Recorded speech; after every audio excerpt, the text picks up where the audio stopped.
কে কে কে ওখানে? কে ওখানে? কে ওখানে?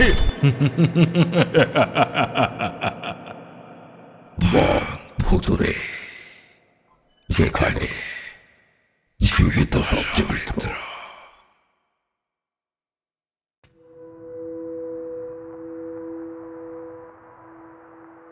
আমি পাবনাগড়ের বাসিন্দা। আমার বাড়িতে মা, বাবা, দিদি এবং বাড়তি সদস্য হিসেবে এক মাসি থাকে। সে সবার খেয়াল রাখত এবং বাড়ির প্রায় সব কাজ করে দিত। বাবার কাছ থেকে শুনেছি এই মাসি নাকি আমাদের পূর্বপুরুষের বাড়িতে আমার ঠাকুরদার আমলে কাজ করতে আসে।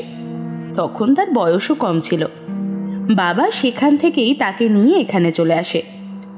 আমার ঠাকুরদাদারা ছিলেন জমিদার এবং তাদের সেই বাড়িটি এখন একমাত্র চিহ্ন হিসেবে বিদ্যমান। এটা শোনার পরই বাবাকে জিজ্ঞাসা করি, বাবা, মাসিকে কেন এখানে নিয়ে এসেছিলে? তাও আবার দাদানকে একা রেখে? মাসিকে দাদানের সাথে রাখলে দাদানের তো অনেক সুবিধে হতো। এই বুড়ো বয়সে বুঝি ঠিক করে চলতেও পারে না সে। আর যখন তাকে নিয়েই এলে দাদানকেও তো আমাদের এখানে নিয়ে আসতে পারতে। বাবা শুনে বলল, আমি বলেছিলাম তোর দাদানকে, তিনি শোনেননি, বড্ড জেদ ওনার, তাই আমিও। বাবা কি যেন ভাবতে শুরু করলো। কি হলো? কি ভাবছো আবার? সেরকম কিছু না, এমনি একটা কথা ভাবছি। একটা খটকা লেগেছিল তখন তোর দাদুকে, যখন আমি আমার সঙ্গে যাবার জন্য বলি, তখন তিনি নিজে আসবেন না সেটি স্পষ্ট করে বলেন এবং আমার সাথে মাসিকে আসতে দেবার অনুমতি দেন, কিন্তু তোর মাকে তিনি হুট করেই আটকে দেন। এক প্রকার জোর করেই তোর মাকে আমি তার কাছ থেকে নিয়ে আসি। কি অদ্ভুত না? বাবার যদি দরকার ছিল তো মাসিকেই রাখতো, তাই বলে এক সদ্য বিবাহিত দম্পতিকে আলাদা করার কি মানে? ছাড়, পুরনো কাসন্দি ঘেঁটে কি হবে? বুড়ো বয়সে ওরকম মাথার ব্যামো একটু আধটু হয়েই থাকে। ছাড় সেসব কথা। বলে বাবা আবার পেপার পড়াতে মন দেয়। ওই বাড়ি সম্বন্ধে আমার মনে খুব কৌতূহল রয়েছে। আমি বা দিদি কেউই কোনোদিন ওই বাড়িটা দেখিনি। বাবা তার বিয়ের পরপরই তার কর্মস্থলের কাছাকাছি জায়গায় চলে আসে যাতায়াতের সুবিধার জন্য। আমাদের জন্ম সেখানেই। অনেকবার আমরা সেখানে যেতে চেয়েছি, কিন্তু কেন যেন মা সেখানে যেতে দিত না, কে জানে। যাই হোক, ছোট থেকেই মাসির কাছে সেই বাড়ির গল্প শুনেছি। কৌতূহল আরও বেড়ে যায় আমার। একদিন ঠিক করি সেখানে যাব এবং দাদানকেও দেখে আসব। চিন্তা অনুযায়ী সবার আগে আমার সবচেয়ে কাছের বন্ধু দিদিকে বলি আমার এই চিন্তার কথা। দিদিটা না একদম মায়ের মতো, ভীতু প্রকৃতির। তাকে বলতেই একটা অজুহাত সে দিয়ে দিল যে তার পরীক্ষা, যেখানে আমি জানি তার পরীক্ষা প্রায় 1.5 মাস পর, আর আমরা তো যাব কয়েকদিনের জন্য। যাই হোক, ইচ্ছে যখন নেই জোর করে লাভ নেই তাকে। ওর নামের পরিপ্রেক্ষিতে দিদিটা যেন তার কলঙ্ক। ওর নাম সুভাষিনী মৈত্র। ও, আমার পরিচয় তো দেওয়াই হয়নি। আমি হলাম সুরি, ওরফে সুরভি মৈত্র। এই মৈত্র পরিবারের সবচেয়ে কনিষ্ঠতম কন্যা, দস্যি এবং ডানপিটে। ঠিক করলাম ইচ্ছেটা যখন একান্তই আমার, তখন যাওয়াটাও শুধু হয়তো আমারই দরকার। মাকে মিথ্যে বলে বাবার অনুমতি নিয়ে দিদিকে জানিয়ে আর মাসির আশীর্বাদ নিয়ে রওনা দিলাম। যেতে যেতে যা জানলাম, সেই বাড়ি আমাদের বাড়ি থেকে 3 কিলোমিটার দূরে অবস্থিত। রাস্তাটা ভালো না থাকার জন্য আর খুব অদ্ভুতভাবেই রিক্সার একটা চাকা এক জায়গায় বেকায়দায় আটকে যায়। বাধা পাওয়ার জন্য রিক্সা কাকুটা তার ক্ষতি হবে জেনেও আমাকে নিয়ে আর এগোতে চাইলেন না। আমি জোর করে নিয়ে গেলাম তাকে।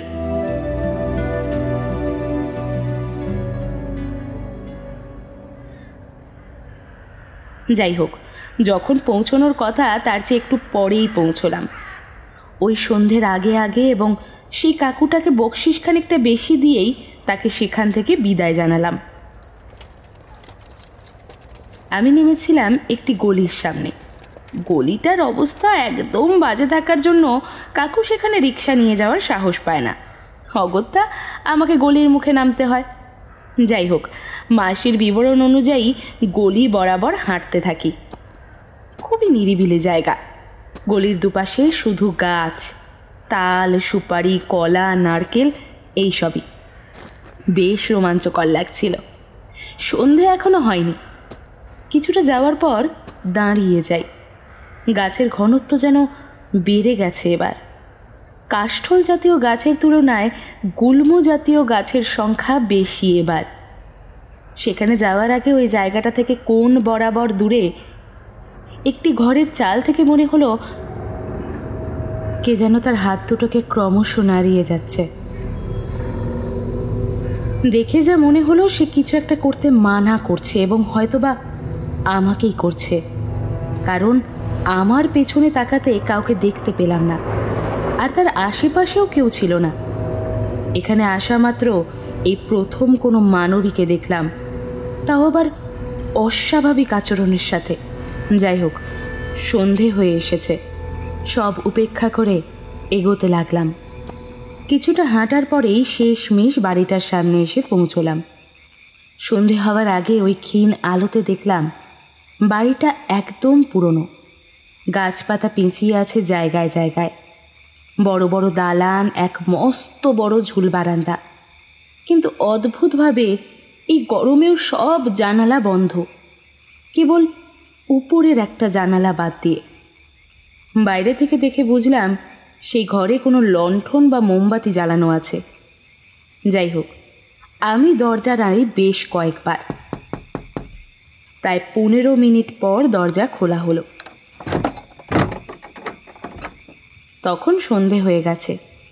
ওই অন্ধকারের মধ্যে থেকেই একটা খুব ক্ষীণ গম্ভীর একটি কর্কশ স্বরে কে যেন বলে উঠল, আমি আমি সুরি দাদান, তোমার ছোট নাতনি।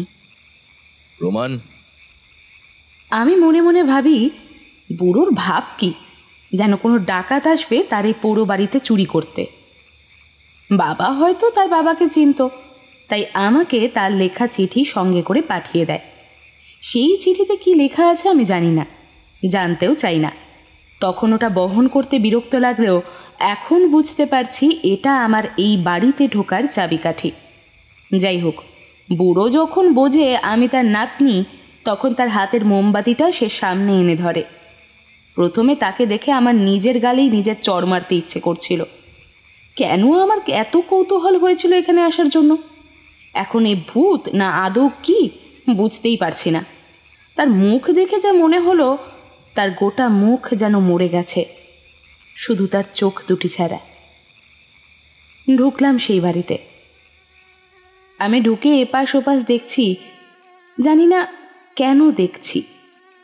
গোটাটাই তো অন্ধকার। এই করতে করতেই আবার বুড়োটার দিকে চোখ পড়ল। দেখলাম সে আমাকেই দেখে যাচ্ছে ক্রমাগত। নিস্তব্ধতা ভেঙে আমি বললাম, দাদান, কেমন আছো? এখন ভালো আছি। দাদান সেই মোমবাতি দিয়ে উপরের সব কাঁচ বেষ্টিত বাতির মধ্যে আলো সঞ্চার ঘটায়, এবং আমি ধীরে ধীরে সেই আলোর মাধ্যমে ঘরটা দেখতে থাকি। যা বুঝলাম, এটা একটা বসার ঘর। আমি দোতলা যাওয়ার লম্বা এবং চওড়া সিঁড়ি বেয়ে উঠতে থাকি দাদানের পেছন পেছন। উঠতে উঠতে পাশে তাকাতে দেখি কিছু বড় সড়ো ছবি পরপর সাজানো। তাতেই এনার যুবককালের ছবিও বর্তমান, এবং তাতে তাকে দেখে যেন ক্রাশ খেলাম মনে হলো। যাই হোক, কথা না বলে বুড়োর পেছন পেছন পৌঁছলাম একটি ঘরে। পুরনো ধাঁচের ঘর। শৌখিনতা আধুনিকতার লেশমাত্র নেই সেখানে। চাদর বালিশে সুতোর কাজ। পাশে দেখলাম কুঁজোতে জল ভরা এবং গটি বাটির ব্যবস্থা। ফ্যান ট্যানের তো বালাই নেই। বাইরে থেকে একটা স্নিগ্ধ হাওয়া আসছিল।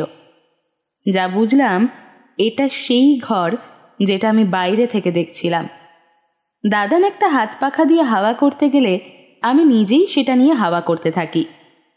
তার একটা কথা শুনে যথেষ্ট স্বাভাবিক হয়ে যাই তার সাথে। বাড়িটা খুব পুরনো না দিদিভাই? না দাদান, actually I love this type of old houses. The structure, traditions, customs বলতেই থেমে যাই। দাদান কিছু বুঝবে না ভেবে কেবল বাংলায় বলবো, অমনি দাদান বলে ওঠে, No, no, no, no, no. Carry on, carry on. I know English. I'm not an uneducated old man. You have a dadan who knows English. বুঝলে দিদি ভাই? আমারই লজ্জা হলো। আমি বা কোন ইংলিশম্যান, আবেগবশত বলে ফেলেছি। এই যাই হোক, বাংলায় ফিরি। আচ্ছা দাদান, তুমি আমার মাকে কেন তোমার কাছে রেখে দিতে চেয়েছিলে? একটা কারণ ছিল, কিন্তু সে না থেকে বুঝি ভালোই করেছে। তখন যেটা ছিল যৌবনের তেজ, সেটা এখন শুধু একটু বোঝা থেকে গেল। এর মানে? দাদান কিছু বলার আগে কোথায় যেন চলে যায়। কিছুক্ষণ পর একটা সাদা মার্বেল পাথরের বাটিতে কিছু একটা নিয়ে আসে। আমি হাতে নিয়ে দেখতেই আমার হাত, সারা শরীর কেঁপে উঠল। এ তো রক্ত! হ্যাঁ, এই সেই জিনিস যা আমার 60 বছরের জীবনকে ধ্বংস করে দিল। আমি তার চোখগুলো দেখলাম, যেন ঘেন্নায় ভরে গেছে। বুঝলাম বড় সড়ো ঘাপলা আছে। সে বলতে থাকে, যাক, হয়তো আমার পাপ এবার ধুয়েছে, তাই তুই এসেছিস। কিছু বুঝে উঠতে পারছি না কি বলে যাচ্ছে। এ কি নিজের পাপ থেকে মুক্তি পাওয়ার জন্য আমাকে পাপী করে যেতে চায়? এইসব ভাবছিলাম, অমনি দাদান আমার হাত ধরে আমাকে টানতে টানতে ঘরের বাইরে নিয়ে যায়। বুড়োর হুট করে এত শক্তি এলো কোথা থেকে কে জানে। আমার হৃদস্পন্দন এদিকে আকাশ ছুঁই ছুঁই। সেই ঘরের বাইরে বেরিয়ে সেই ছবিগুলোর সামনে এনে দাঁড় করায় আমাকে, আর তাদের পরিচয় দিতে থাকে। আমার তখন এগুলো কোনো কিছুতেই মন নেই। এই গোটা বাড়িতে বুড়ো আমাকে মেরে ফেলে রাখলেও তো কেউ কিচ্ছু টের পাবে না। এই যে নরেন্দ্রনাথ, মানে আমার দাদুর ছবিটাতে তার কিরে আঙুলটা যেদিকে রয়েছে সেই দিকে চলো। দেখলাম সেটি ডান দিকে রয়েছে। হাঁটলাম বুড়োর পেছনে। হাঁটছি, ফট করে মাটির সিঁড়ি শুরু হলো। তারপর যেখানে উপস্থিত হলাম সেখানে সামনে শুধু মাটির দেওয়াল, আর তার উপরে এক মহিষের কাটা মাথার মতো তার মাঝ বরাবর একটা খড়গ পোতা। সেটা তুলতেই অদ্ভুতভাবে সেই মাটির দেওয়াল মাঝখান থেকে ফাঁক হয়ে গেল কিছু দূর অবধি।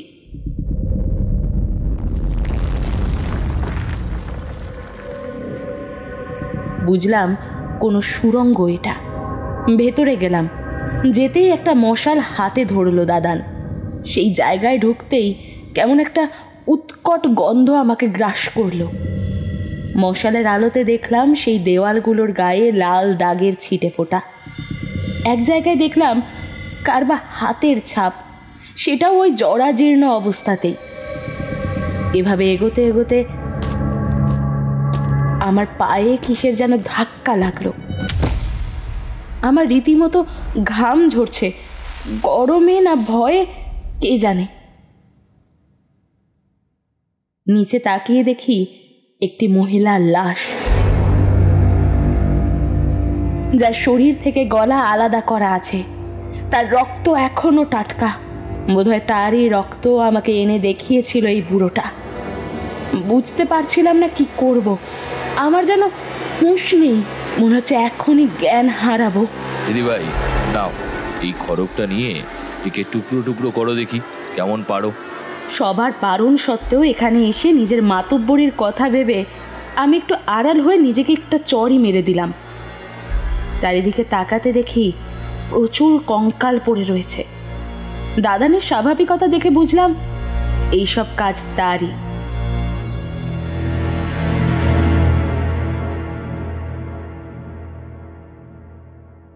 আমার যখন প্রথম বিয়ে হয় তখন আমার বাবা বেঁচে ছিলেন। আমার চিরকালই ছেলে সন্তানের বড় শখ। বছর ঘুরতে না ঘুরতেই এলো এক মেয়ে সন্তান। আমার স্ত্রীর থেকে লুকিয়ে বাবার কথায় বাড়ির পেছনের ঝিলে তাকে ফেলে দিলাম। ঘরে ফিরতেই দেখি নিরু রুদ্র রূপ ধারণ করে আমাকে জেরা করছে। বুঝলাম জানলা থেকে সে সবটাই দেখেছে। তখন রাগ অন্যরকমই ছিল। এমনি ছেলে না হওয়ার জন্য মাথা বিগড়েছিল, তার মধ্যে আবার এই ঝামেলা। দিলাম কুঁজোটা তার মাথায় ভেঙে। তড়পে তড়পে অজ্ঞান হয়ে গেল সে। আমার তাতেও শান্তি হলো না। তার শরীরটাকে দিলাম 2 টুকরো করে। একটা ছেলে দিতে পারে না, সে মেয়ে মানুষ, আবার এত কথা। গোটা ঘর রক্তে ভেসে যায়। যাই হোক, তাকেও জলে ফেলে দিয়ে আসি। মা মেয়ে মিলে থাকুক একসাথে সেখানে। এই ভেবে চলে আসি। 2 দিন যেতে না যেতেই আমার বাপ আমাকে তাড়া দিতে থাকে। আমি আমি আমি পাগল হয়ে যাই। তখন আমার বয়স এই 24 কি 26 হবে। আমি আমার বাবার কথায় এক তান্ত্রিকের কাছে যাই। তার কাছে গিয়ে আমার পাপের সব কথা বলি। সে আমাকে বলে এই একটা পাপ ঢাকতে আমাকে নাকি আরো অজস্র পাপ করতে হবে, তবেই নাকি আমার এ পাপ মুছবে। তিনি বলেন, শোন, প্রতি অমাবস্যায় তুই একটি করে গৃহবধূকে বলি দিবি মায়ের সামনে, এবং নিজের ক্ষমা প্রার্থনা করবি মায়ের কাছে। এভাবে যখন তোর 300 জনকে বলি দেওয়া হয়ে যাবে, দেখবি তোর পাপ তখন ধুয়ে যাবে।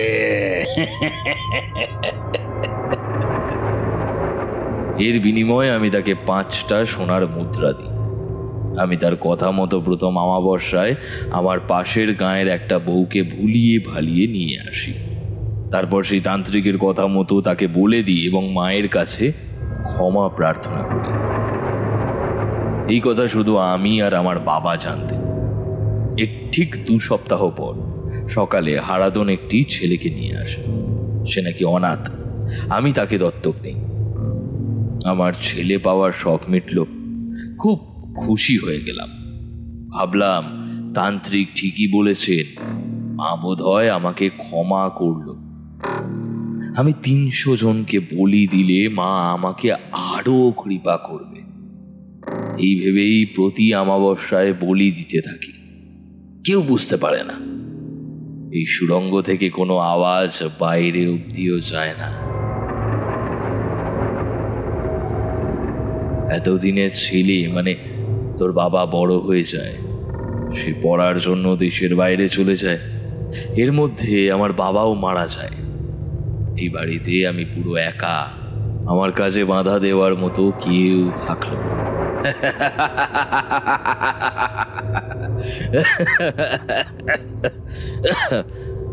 300 জন হয়নি আপনার? আমার বয়স এখন 92। এত বছরে 300টা বলি হবে না বলছো দিদি ভাই? এরপরে এই বলি যেন আমার কাছে নেশা হয়ে উঠল। 300 তো কবেই পার হয়ে গেছে। কতগুলো খুন করেছি তার হিসেব নেই আমার। ভালো লাগতো ওদের চিৎকার, অত রক্ত আমার দেখতে ভালো লাগতো। আমি অপেক্ষা করতাম কখন এই দিনটা আসবে। একাকিত্ব আমার মাথাটাকে পুরো খেয়ে নিয়েছিল। এরপরে আর অমাবস্যায় না, প্রত্যেক রাতে আমি একটা করে খুন করতে থাকি। কেউ ধরতেও পারে না তাদের বাড়ির বউরা সব কোথায় হারিয়ে যাচ্ছে। এরকম করে গ্রাম খালি হয়ে যায়। আমি আর খুন করতে পারি না, রক্ত দেখতে পারি না, কোনো চিৎকার শুনতে পারি না। কেউ আমার কাছে বাঁচার প্রার্থনা করে না। আমার আর ভালো লাগছিল না। এর মধ্যেই খবর পাই তোমার বাবা বিয়ে করেছে। সুযোগ বুঝে তাকে আসতে বলি। তারা আসে। কয়েকদিন থাকার পর আমি সুযোগ বুঝে এক রাতে তোমার বাবার পাশ থেকে তোর মাকে ডেকে তুলে নিয়ে আসি। সেই কিন্তু করে আসে। আমাকে জিজ্ঞেস করে কেন ডাকছি তাকে। আমি তাকে নিয়ে হাঁটতে শুরু করি। সে না চাইলেও তাকে জোর করে নিয়ে যায়। কেবল এখানকার দরজাটা খুলবো, তখনই তোর বাবা এসে সবটা ভেস্তে দেয়। আমার তোর মাকে মারা হয়ে ওঠে না ওই দিন। বুঝলাম তোর বাবা থাকলে আমি তোর মাকে মারতে পারবো না, তাই বুদ্ধি করে একজনকে বলি আমি তোর বাবার দূরের কাজের একটা জায়গা ঠিক করেছি, যাতে সে এখান থেকে চলে যায় আর তার বউকে আমার দেখাশোনার জন্য রেখে যায়। কিন্তু আমার মাথায় আন্দার কথা আসেইনি। তোর বাবার ওর কথা তোলে আমার দেখভালের জন্য। আমি বলি আমি আমার বৌমার সেবাই নেব। হয় তোর মা আমাকে সন্দেহ করেছিল, তাই পুরোপুরি ইচ্ছাতেই তোর বাবা তাকে নিয়ে চলে যায়। এরপরেও করেছি কয়েকটা খুন, যাকে পেয়েছি তাকে খুন করেছি। কিন্তু 60 বছর বয়সের পর আর ভালো লাগতো না। তখন এইসব বোঝা মনে হতো, কিন্তু তাও করতাম। এই একা জীবনের ওই তো একটা স্বস্তির জায়গা ছিল আমার। কিন্তু ধীরে ধীরে বুঝি কি করে আমি আমার জীবনটা শেষ করেছি। তাই অপেক্ষা করছিলাম নিজের মৃত্যুর। এত পাপের জন্য বুঝি ঝোমেরও অরুচি আমি। তাই ঠিক করি তোর বাবাকে এইসব কথা টেলিগ্রাম করে আমি আত্মহত্যা করব। আজ তোকে দেখে বড় স্বস্তি হলো দিদি ভাই। আজ আমার অতৃপ্ত জীবনের সমাপ্তি ঘটবে। আমি নির্বাক, হতবাক। কিছু বলার আগেই দেখি সে খড়গ দিয়ে নিজের গলা নামিয়ে ফেলে এবং নিজের শেষ নিঃশ্বাস ত্যাগ করে। আমিও সেই দৃশ্য দেখে অজ্ঞান হয়ে যাই। কিছু সময় পর কিছু ঠান্ডা জিনিসের অনুভূতি হলে চোখ খুলে দেখি আমার হাত দাদুর রক্তের ওপর পড়ে আছে। তাড়াতাড়ি উঠি, সেই মশালটা দেখি পড়ে আছে। সেটা হাতে তুলে যখন এটা বুঝি যে এখন এই গোটা বাড়িতে শুধু আমি আর এই দুটো লাশ ছাড়া আর কিছুই নেই, আমার রক্ত যেন হিম হয়ে আসে। পা যেন আর চলছে না আমার। তাও কোনো মতে বাইরে বেরিয়ে আসি। গোটা অন্ধকার বাড়িটা যেন গিলে খেতে আসছে আমাকে। খালি ভাবি এরকম একা একা লাশের সাথে দাদু থাকতো কি করে। ভয়ে আমার পা জমে গেছে। সেখান থেকে কোনো রকমে আমি বেরিয়ে গেলাম সেই ঘরে। সেখানে জানালার পাশে দাঁড়াতে আমার হাড় আরও হিম হয়ে গেল। সেখান থেকে দেখি ঝিলটা দেখা যাচ্ছে। বুঝলাম এই সেই ঘর যেখানে দাদু তার প্রথম খুনটা করে। চোখের সামনে যেন সেদিনের সব ঘটনা দেখতে পাচ্ছি। আমি নিজের চোখ বন্ধ করে ভাবলাম এ বাড়ি নয়, যেন খুনের আখড়া। আর কিচ্ছু ভাবতে পারছি না। এই বাড়িতে কেউ নেই, তাও কেউ যেন আমাকে তাড়া করে বেড়াচ্ছে। এই করে আমি নিচে নেমে এসে কোনো রকমে বাইরে বেরোলাম। দেখলাম ঘুটঘুটে অন্ধকার। তাও সেই অন্ধকার যেন এই বাড়ির অন্ধকারের থেকে ভালো। বাইরে বের হতেই দেখলাম সেই মেয়েটাকে, যে আমাকে প্রথমে না করেছিল। সে আমার দিকে বিষণ্ণতার মুখ নিয়ে দাঁড়িয়ে আছে। আমি তার কাছে যেতেই সে সেই জলে ঝাঁপ দিয়ে দিল। সেটা দেখে আমার বুঝতে বাকি রইল না যে সে কে। আর এটাও বুঝলাম যে সে আমাকে মানা করেছিল আমার ভালো করার জন্য নয়, বরং সে চায়নি ওই লোকটা মুক্তি পাক। রাস্তায় আস্তে আস্তে ভোরের আলো ফুটল। আমি শুধু ভেবেই গেলাম, লাশের সাথে রাত কাটানো বেশি ভয়ঙ্কর নাকি একজন খুনির সাথে।